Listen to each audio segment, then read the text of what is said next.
The following review is intended for entertainment purposes and targeted for adult fans of the series. Hello there, heroes! I'm the Orange Ranger, and welcome to Just the Facts on Just the Facts.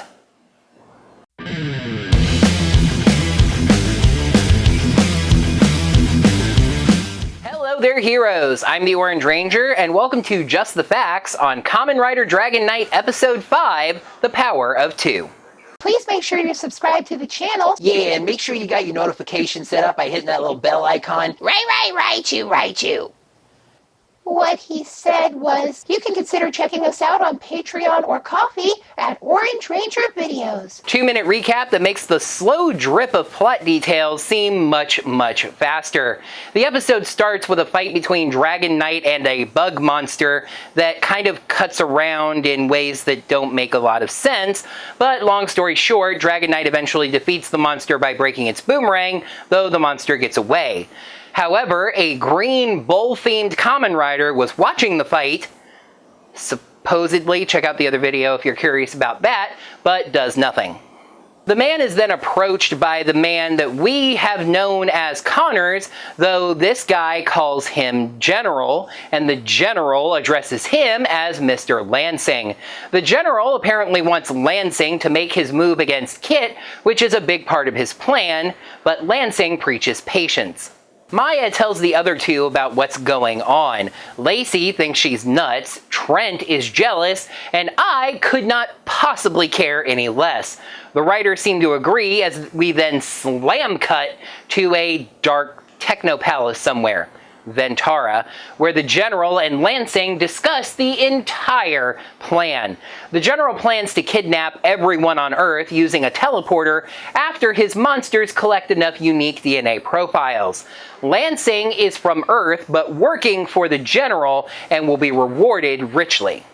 Kit heads to the bookstore to tell Maya how he feels trapped. He doesn't want to be vented, but he doesn't want to vent anyone else either. Len then shows up at the bookstore and talks to Kit privately, apologizing for taking off after venting Incisor. It's just that he had never vented another rider before, and he was dealing with that. Kit tries to quit being Dragon Knight, giving the deck back to Len, but Len explains that the word contract means something. He's stuck being Dragon Knight unless he's vented. The two head back to Ventara, transforming on their bikes in the world between. They have a bike fight with the Gel Newts and the monster, eventually transitioning to just fighting on their feet. They use their final vents on the monster and win through the day. The General now thinks that they're an unstoppable team, but Lansing is convinced that he can sell Kit on the General's story, as long as he has a little bit of help. The General provides him 2 zebra monsters. Len and Kit return to Earth. Len sees the purple alien in the reflection of a door window, but the alien is able to block the mirror from the other side, so Len can't give chase. Len explains to Kit that that was General Zabiax, an alien general that attacked Ventara and convinced one of the Ventaran Kamen Riders to betray the others to him. Kit feels overwhelmed by all this, but also feels like his dad wanted him to help Len, so he agrees to do so. Let's deal the cards. Episode 5, The Power of Two. Pros: charming to see Len start to accept Kit, nice two-rider action, and Zabiax's evil plan revealed. Cons: very abrupt plot dumps. Lansing gets a quiet introduction, and the bookstore scenes take away from the plot. Good, but a rather jarring change of pace. The Power of Two gets 2 sets of 2 cards, aka 4 out of 5. From the start, Len has been the Terminator. Icy, cold, and unfriendly. It's both heartwarming and natural to see him start to warm up to Kit, especially as Kit proves himself as a rider. It's just natural for the two to build a rapport over time. Knowing what I know about the next episode, it does sort of feel like it was especially established here for that friendship to be immediately tested, but hey, And speaking of that friendship, a lot of the fight action in this show has been solo. So it's a nice change of pace now that Kit and Len are friends to see Dragon Knight and Wing Knight fighting together. It really changes things up, both in the motorcycle fighting and fighting on the ground. It's not team fighting like Power Rangers, but it's a nice go-between. And just one episode after learning about who Len is, and Ventara, and the Kamen Riders, we learn about the other side of this war. And trust me, I have been wanting to talk about General Xaviax for weeks.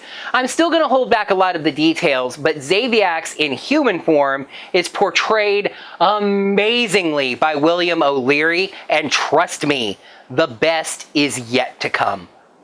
I can't say strongly enough how abrupt it was to suddenly get so much information about the backstory of this plot when every plot detail to this point has felt like a pulled tooth to get.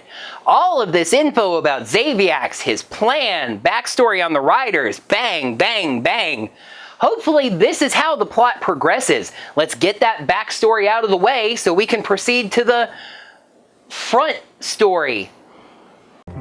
Excuse me, the f did you just say? Lansing, who, yes, does have a first name, gets a surprisingly quiet introduction. We have a brand new Kamen Rider who doesn't really transform and definitely doesn't fight in the entire episode. They establish quickly that unlike the innocently jerkish Richie, this guy is evil to the core, willing to betray the entire human race, and not even really having any qualms about that. And I said this over in the other video, but I know the bookstore stuff has a purpose. I know those two storylines are going to come together later on, but right now they feel really disparate, and that tends to give the bookstore stuff kind of a comic relief feeling, even though it's not comic relief, it's just B-unit work and whatever, but it's just stepping away from the plot that we do care about to get a little bit of plot that we don't care about. I really do like this episode, establishing the friendship between Kit and Len, establishing the evil of both Lansing and Xaviax, etc. It was just a bit jarring to have a show that has been so tight with its plot details to suddenly throw out plot dumps left and right. Charging into the next arc, I guess.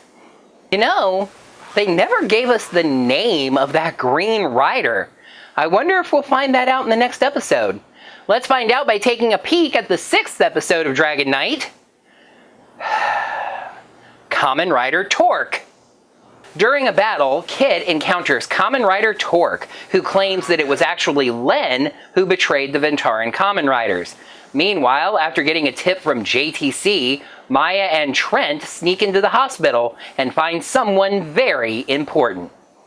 That is going to do it for another Kamen Rider Dragon Knight episode review. Thank you, heroes, so much as always for watching. Now that the video's done, you can let me know what you thought of this episode, as well as my review of it, down in the comments below. While you're down there, make sure you smack that thumbs up button to let me know that you enjoyed this video.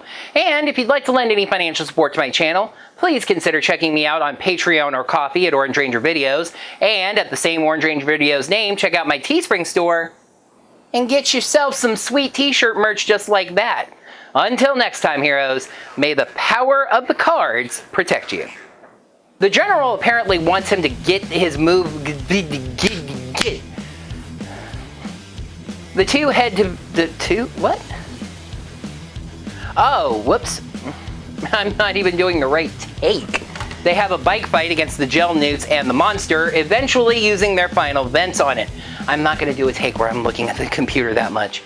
Len and Kit return to Earth. Len sees the purple alien in a door window, but he blocks that window before Len is able to go through to it. Len is a little bit overwhelmed. Kit is a little bit overwhelmed. And I said this in the